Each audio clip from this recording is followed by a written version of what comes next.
Loyola Café.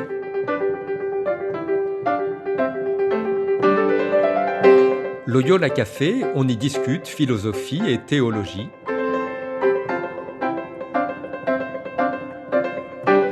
C'est là que chaque semaine, Isabelle et Parnell dialoguent avec un enseignant des facultés Loyola Paris, le temps d'un café. L'émission d'aujourd'hui est animée par Isabelle de la Garandrie.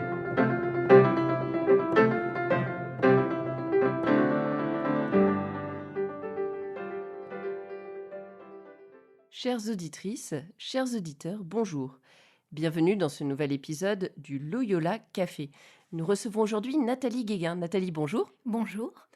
Nathalie Guéguin, vous êtes religieuse des Filles de Jésus de Kermaria, docteur en théologie. Vous êtes enseignante ici même en théologie morale et vous allez prochainement publier un ouvrage tiré de votre thèse autour, on va dire, de devenir libre et responsable, penser une pédagogie morale à l'école du pape François. Ce sera à découvrir avec grand intérêt à la fin de l'année 2026 aux éditions du Cerf. Pour lancer la discussion, peut-être d'abord tout simplement, pourquoi cet angle ? Oui, alors pourquoi l'angle de la pédagogie morale?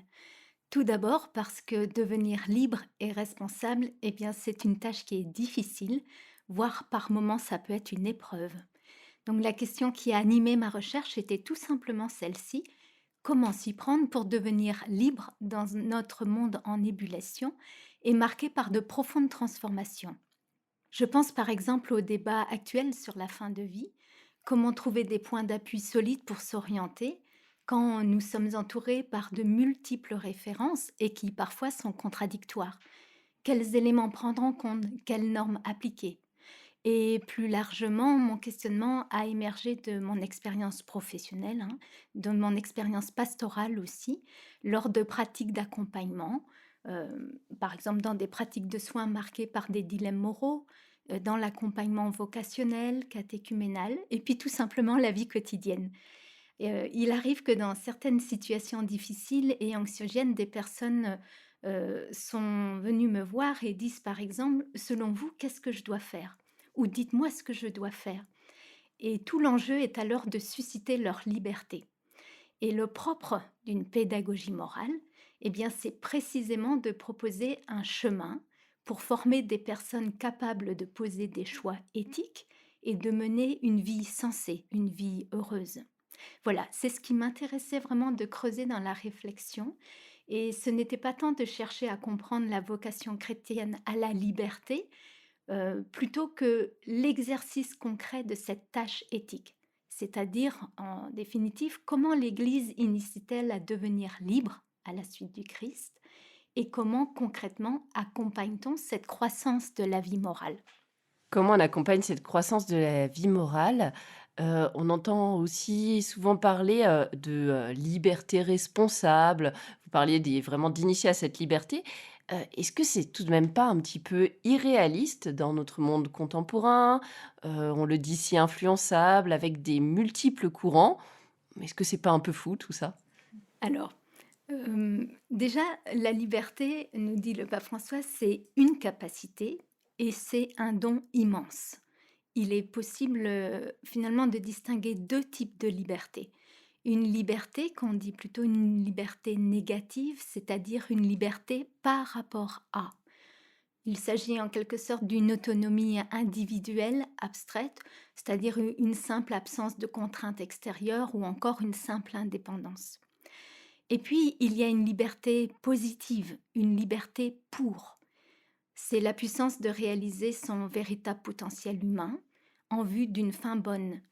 Et ce qui m'a frappé chez le pape François, c'est que cette liberté se caractérise vraiment par la sortie de soi vers le frère, la sortie de soi vers les autres, vers la création et vers Dieu. Donc, c'est une liberté responsable qui se comprend comme une liberté relationnelle. Alors, dans le cas du rapport à soi-même, elle implique par exemple un travail d'unification intérieure, c'est-à-dire unifier ce que l'on pense, ce que l'on sent, ce que l'on fait. On reconnaît là les trois langages tête, main, cœur, ou aussi entrer dans un travail d'acceptation de sa propre finitude, de sa vulnérabilité, mais aussi de ses capacités. Il y a la relation aux autres qui invite à la fraternité, à l'amitié sociale, à l'engagement solidaire et notamment à une attention concrète auprès des plus pauvres. Et puis dans le lien à la création, cette liberté relationnelle suscite la responsabilité écologique. Il s'agit, nous dit le pape François, d'habiter la maison commune, où chacun trouve sa juste place. Et puis enfin, dans la relation à Dieu, eh bien, cette liberté appelle à s'ouvrir à la miséricorde aimante de Dieu, à accueillir sa grâce. Voilà, donc on voit bien que c'est une liberté qui implique les relations fondamentales de l'être humain et qui se déploie aussi dans le temps. Par exemple, le pape François, quand il était alors archevêque de Buenos Aires en Argentine, disait aux éducateurs qu'un sujet doit être capable de reconnaître le passé, c'est-à-dire reconnaître ce qui a été fait, ce qui n'a pas été fait, assumer le présent, assumer la responsabilité de ses décisions au moment même de l'acte, et puis enfin engager l'avenir, c'est-à-dire assumer les conséquences futures. Alors bien sûr, en sachant qu'il y a toujours une part d'imprévisibilité et dans certains choix, même une prise de risque. Voilà, alors ça nous donne déjà des notions de ce qu'est la liberté responsable et pour nous les chrétiens en particulier, cette liberté, eh bien, elle est appelée à s'exercer à la manière du Maître, c'est-à-dire à la manière de Jésus, comme Jésus. Donc une liberté qui choisit l'humilité, le service et la solidarité avec l'humanité blessée. On entend parler, voilà, de cette importance des relations, d'une liberté relationnelle, vraiment tournée vers l'autre, à la suite du Christ en particulier pour nous. Il n'empêche, ça reste quand même un petit peu fou tout ça. Oui, former à une telle liberté, c'est un véritable défi et c'est une tâche qui n'est pas évidente. Alors pourquoi? Bien parce que notre monde est marqué par des influences puissantes et qui fragilisent le sujet, d'où la pertinence de votre question, hein. Par exemple, il y a, un monde, sans repère fixe qu'on appelle, la société liquide où les individus sont souvent désorientés, fragilisés. On met beaucoup en lumière aussi l'obsession consumériste, c'est-à-dire un marché qui tend justement à capturer les libertés personnelles et à enfermer dans la recherche de l'intérêt individuel ou de la satisfaction immédiate. Alors, la vitesse numérique aussi, la saturation d'informations n'est pas aidante parce que ça empêche, de prendre du temps, le temps nécessaire à la réflexion et pour, décider en conscience. Il y a aussi le paradigme technocratique qui, vient, par sa quête de performance, quelquefois dénaturer même la dignité humaine. Voilà, alors, c'est paradoxalement dans ce contexte que justement, le pape François invitait en tout cas à saisir une opportunité pour questionner à nouveau frais la formation du sujet moral. Et donc, face à ces conditionnements sociaux, il y a un véritable défi à susciter le désir et les motivations chez les contemporains pour sortir justement de ce narcissisme égocentré, en tout cas ce qu'il décrivait comme tel, et de cette obsession consumériste pour changer et se transformer. Finalement, une opportunité plutôt qu'une folie, Oui, pourrait-on dire. oui, tout à fait. Vous avez utilisé, l'expression sujet moral qu'on entend souvent aussi en théologie morale. Alors pour clarifier un petit peu ça pour nos auditrices et auditeurs, comment la comprendre cette expression de sujet moral? Alors tout d'abord, un sujet, qu'est-ce que c'est? Eh bien, c'est un être qui est capable de se percevoir comme un jeu qui a, qui a une conscience, conscience qui pense, qui a des désirs, qui expérimente le monde. Et puis, quant au sujet moral, on peut le comprendre comme un être capable de faire des choix, capable de distinguer le bien et le mal, d'être imputable, c'est-à-dire de se reconnaître responsable de ses actes.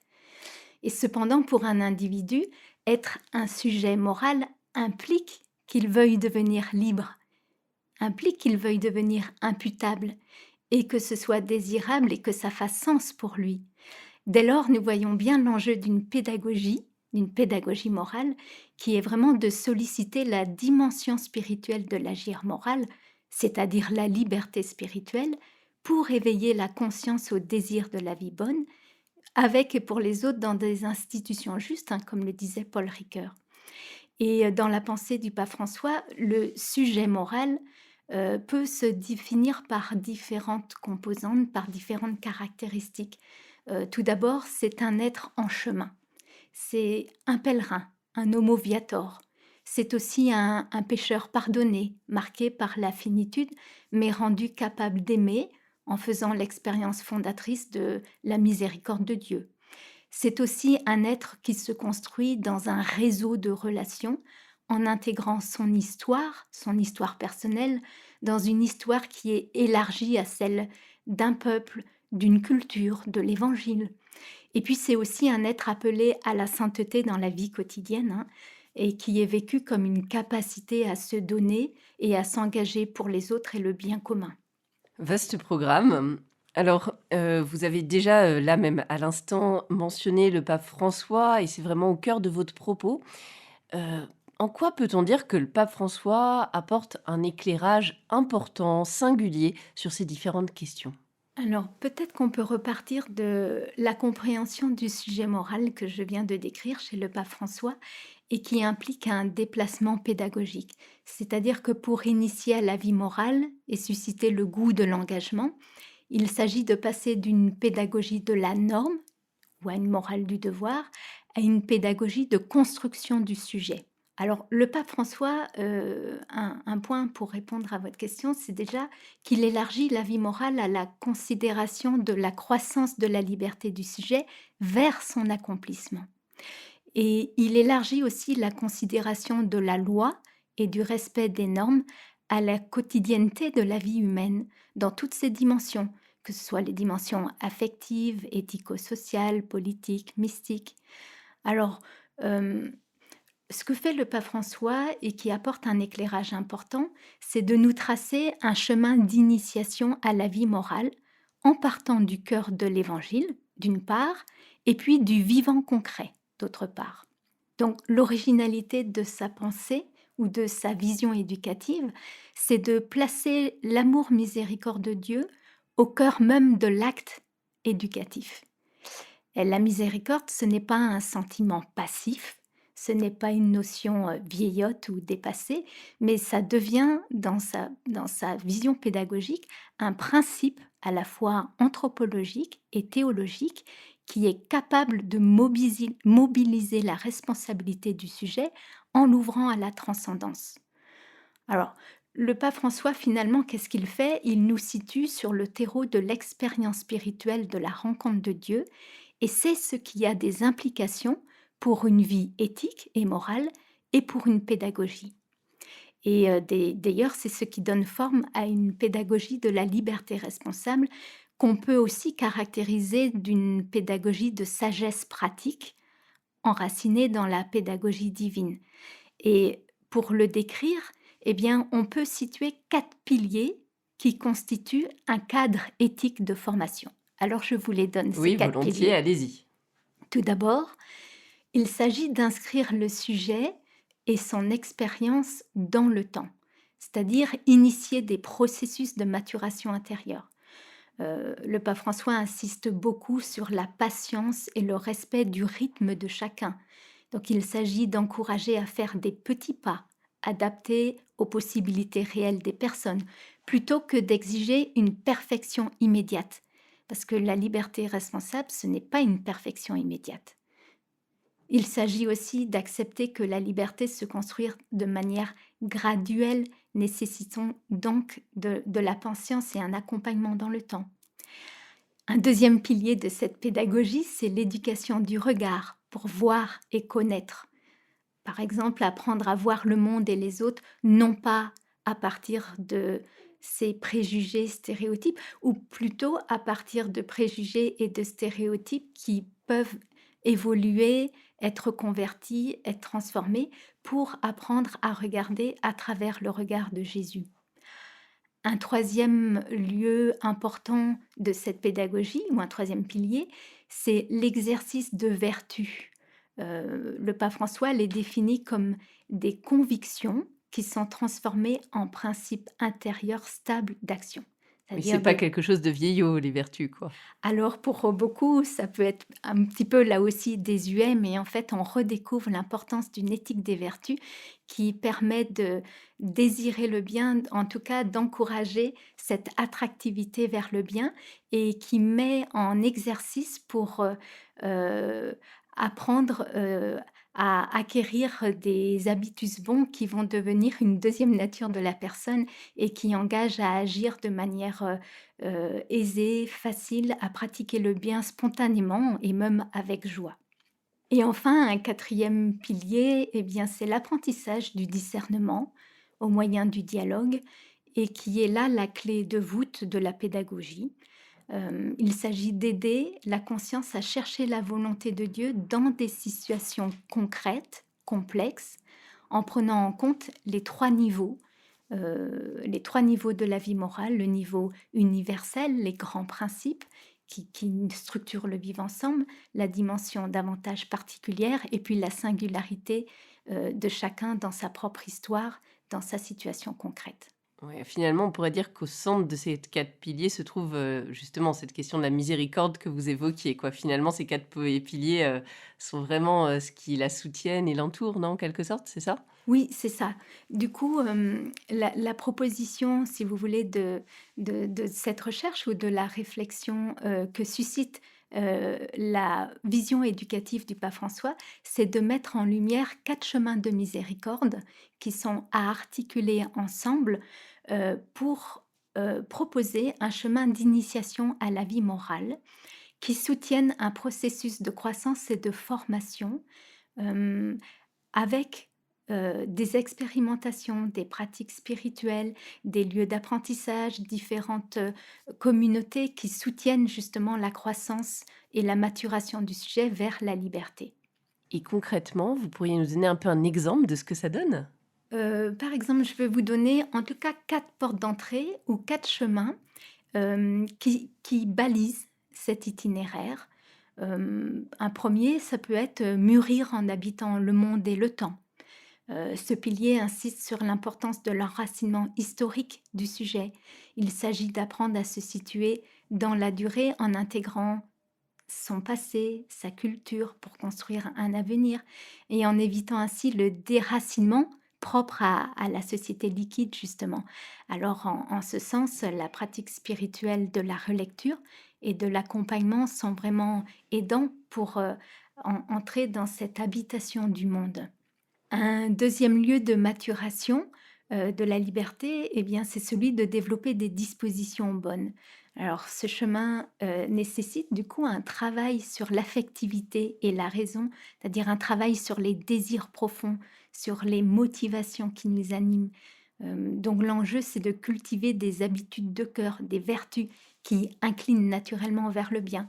Alors on peut penser à beaucoup de vertus, en particulier la vertu de compassion qui a été beaucoup mise en lumière à travers, je pense à la parabole du bon samaritain dans Fratelli Tutti, c'est-à-dire un cœur hospitalier, un cœur capable d'être sensible à ce qui se passe autour de soi, en tout cas ne pas rester indifférent et engager dans la mesure du possible un, un agir concret qui va du plus proche vers le plus lointain avec des moyens adaptés et à chercher selon les types de situations.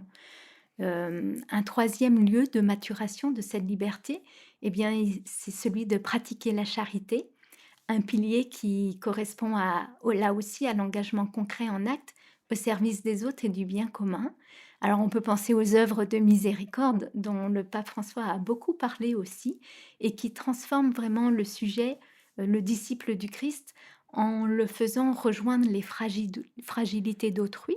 Et puis on peut encore aussi ajouter les fragilités de la création, qui est un domaine important de la maturation aussi du sujet éthique Oui, aujourd'hui. dont on a de plus en plus conscience. Oui. Mmh. Enfin, un quatrième axe de ce chemin d'initiation à la vie morale, eh bien, c'est celui de l'apprentissage de la sagesse pratique, dont j'ai déjà parlé tout à l'heure, qui est la clé de voûte hein, de la pédagogie chez le pape François. Et ce pilier mobilise le dialogue à différents niveaux, un dialogue personnel, interpersonnel avec d'autres, un dialogue aussi qui engage le besoin de se former, de s'informer, pour pouvoir éclairer sa conscience, prendre en compte la complexité du réel, afin de poser des décisions qui soient les plus ajustées possibles aux situations dans lesquelles nous sommes confrontés. Donc on voit bien que ces différentes dimensions qui balisent un chemin d'initiation, ce n'est pas quelque chose de linéaire. Il ne s'agit pas de passer par une porte et puis ensuite d'expérimenter les autres. Elles travaillent en synergie. Et selon le tempérament ou l'étape de la vie, eh bien, ce sera peut-être telle porte d'entrée ou tel chemin qui sera plus naturel, qui résonnera davantage, où on aura plus de goût. Mais l'ensemble de ces axes concourt en tout cas à la formation intégrale de la personne humaine. Finalement, quelle proposition pédagogique faites-vous? Alors ma proposition, elle est très modeste. Elle consiste à mettre en lumière un chemin d'initiation à la vie morale, à la lumière justement de la pensée du pape François, pour soutenir un processus de croissance et aussi de formation de la conscience. L'accompagnement éducatif, il est primordial. Mais en fait, il n'est pas suffisant. Il nécessite aussi des lieux d'apprentissage, des lieux d'expérimentation et puis des pratiques spirituelles. Donc, ma proposition, elle cherche à mettre en lumière un itinéraire par 4 portes d'entrée de chemin de miséricorde et qui sont interreliées et qui visent la maturation de la liberté responsable. Qui Alors, libère au lieu d'enfermer comme une toile d'araignée, quoi, en quelque sorte. exactement, oui, tout à fait, qui permettent une éclosion, une transformation et puis on va dire une transfiguration même, puisque c'est dans une perspective de liberté à la suite du Christ. Alors, ces 4 piliers qui constituent cet itinéraire, en tout cas qui essayent de tracer des lignes, c'est d'abord de mûrir en habitant le monde et le temps. C'est-à-dire que ce pilier insiste sur l'importance de l'enracinement du sujet dans son histoire. Il s'agit d'apprendre à intégrer son passé, sa culture et à construire un avenir sensé et ainsi éviter le déracinement propre à la société liquide dont on a parlé tout à l'heure. Un deuxième lieu ou axe ou chemin, en tout cas de maturation du sujet, c'est celui de développer des dispositions bonnes. On en a aussi parlé avec l'acquisition des vertus. Et ce chemin sollicite le travail de l'affectivité en profondeur et de la raison, un travail sur les désirs profonds, sur les motivations, sur ce qui nous anime. Donc, l'objectif, c'est de convertir des impulsions, de travailler dessus, de mieux se connaître aussi pour cultiver des habitudes de cœur et des vertus qui inclinent naturellement vers le bien. Enfin, un troisième chemin, en tout cas un troisième axe, ce serait de mûrir en pratiquant la charité. Ce pilier correspond vraiment à l'engagement concret en acte au service des autres et du bien commun. Et il s'exprime notamment par la mise en œuvre des œuvres de miséricorde, dont on a aussi beaucoup parlé durant le jubilé de la miséricorde, parce que ça transforme le disciple en le faisant sortir de soi pour rejoindre les fragilités d'autrui, les fragilités de la création aussi, on peut rajouter. Et d'ailleurs, on peut dire même que la confrontation à la misère, à la souffrance d'autrui, c'est quelque chose qui vient éprouver fortement et qui vient en particulier transformer aussi la personne humaine. Et puis un quatrième lieu de chemin éthique de maturation, eh bien, c'est l'apprentissage de la sagesse pratique. On en a parlé tout à l'heure aussi, puisque le discernement est la clé de voûte de la pédagogie chez le pape François. Et il sollicite en tout cas un dialogue à différents niveaux. Un dialogue personnel, un dialogue avec le Seigneur, un dialogue interpersonnel avec d'autres, un dialogue en tout cas qui tienne compte des différentes dimensions à la fois universelles, particulières et singulières, propres de la vie morale. Et puis, ce discernement permet de naviguer dans la complexité du réel, bien pour pouvoir poser des décisions responsables, ajustées aux situations dans lesquelles on se trouve. Donc, ce qu'il faut comprendre, c'est que ces 4 chemins ou ces 4 dimensions ne sont pas linéaires, mais elles travaillent ou elles agissent en synergie. Donc, selon le tempérament et l'étape de vie dans laquelle on se trouve, eh bien, une porte d'entrée va peut-être être plus naturelle, plus attractive qu'une autre, mais toutes concourent en tout cas à la formation du sujet, à la maturation d'une liberté qui se déploie dans un processus continu et soutenu par la grâce.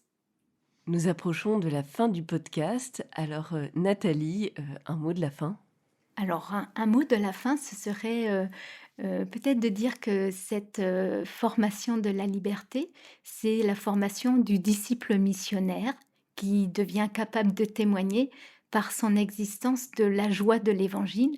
Et je crois que cette dimension de la joie est aussi partie intégrante de ce chemin, voire le fruit ou un signe de cette maturation à l'œuvre.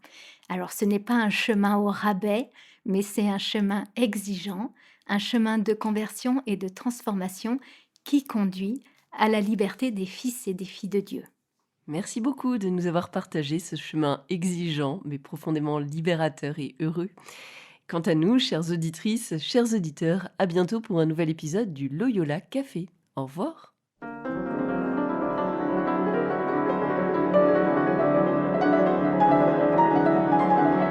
Vous écoutiez Loyola Café, le podcast des facultés Loyola Paris. Pour ne rater aucun épisode, abonnez-vous gratuitement sur votre application préférée, Spotify, Deezer, Apple Podcast ou YouTube Podcast.